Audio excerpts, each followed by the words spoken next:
আমি এই বছরের এক্সিবিশন সম্পর্কে একটাই কথা বলবো যে এটা আমাদের প্রথমবার। এতগুলো বছরে আমরা যা এক্সিবিশন করেছি, আমি নিজেও 2-3টে এক্সিবিশন দেখেছি, তাতে অংশগ্রহণ করেছিলাম, এবং এটা আমাদের প্রথমবার যে আমার নিজের একটা বলতে গেলে আমাদের প্রথম শিক্ষা যে এক্সিবিশনটা এতদিন পর বাইরে যাচ্ছে প্রথমবার, সেখানে একটা অন্যরকম প্রতিকূলতার মধ্যে দিয়ে আমরা গিয়েছি। সেখানে সেটা প্রতিকূলতাগুলোকে আমরা ফেস করেছি, অ্যাকসেপ্ট করেছি, সেই অনুযায়ী আমরা অ্যাক্ট করেছি, এবং ভাবছি যে হয়তো সব ঠিকই চলবে। আপনারা আসুন, দেখুন কেমন লাগছে, আপনারা সমালোচনা করুন, আলোচনা করুন, এটা আমাদের সবারই দরকার। শিল্প নিয়ে কথা বলা আমাদের বাঙালিদের উচিত, এবং এটাই আপনারা আসুন, দেখুন।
নমস্কার, শুভ সন্ধ্যা। আজকে সরকারি চারু ও কারুকলা মহাবিদ্যালয়ের 159তম বছরে আজকের এই প্রদর্শনী, বার্ষিক প্রদর্শনী ছাত্রছাত্রীদের।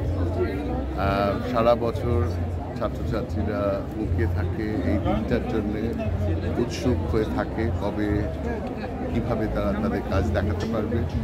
তাদের সারা বছরের পরিশ্রম এর ফল এই প্রদর্শনী।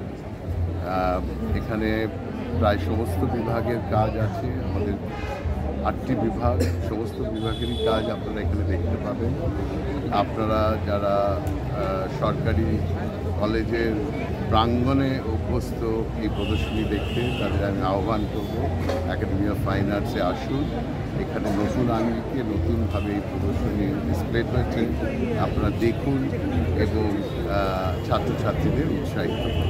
তো এই বছর একাডেমি অফ ফাইন আর্টসে প্রথম হচ্ছে, মানে কি কারণ থেকে আর কি? মানে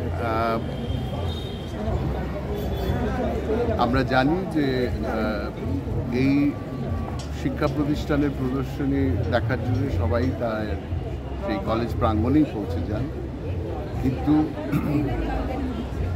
এই কলেজের যে মূল স্থাপত্য, যে মূল বিল্ডিংটি, সেটা এত বছরের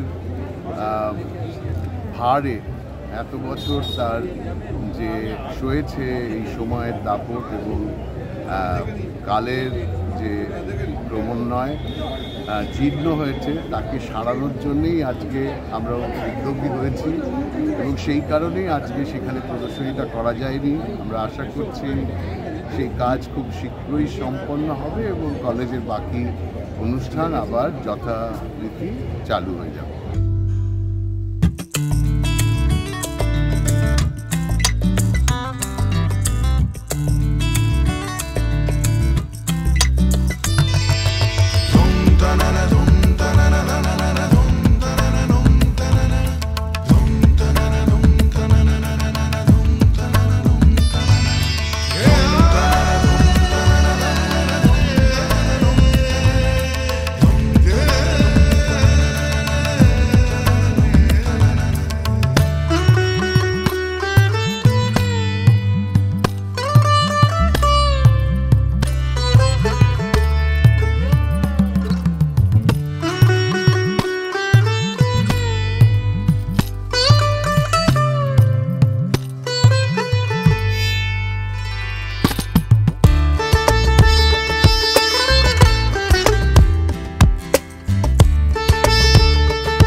সবসময় আসে। এখানে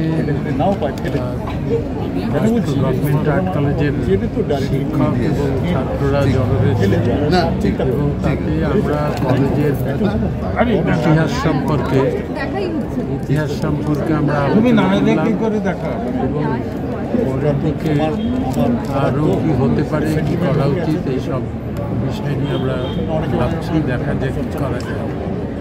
আর পুরনো ইতিহাস নিয়ে একটু কথা হলো, সেই বিষয়টা যাতে এখনকার যারা ছাত্রছাত্রী এবং যারা আজকে উপস্থিত তাদের কাছে বলা হলো, যাতে Because then they are তারা at জানতে complacent. পারে যে কলেজের This is what happens. চরিত্রটা কীরকম, কলেজে কী হয়ে আপনি আসুন থাকে, একদিন। আরও কী হলে ভালো হয়, সামনে কিন্তু next আমরা visit, 22 তে। আলোচনা করেছি।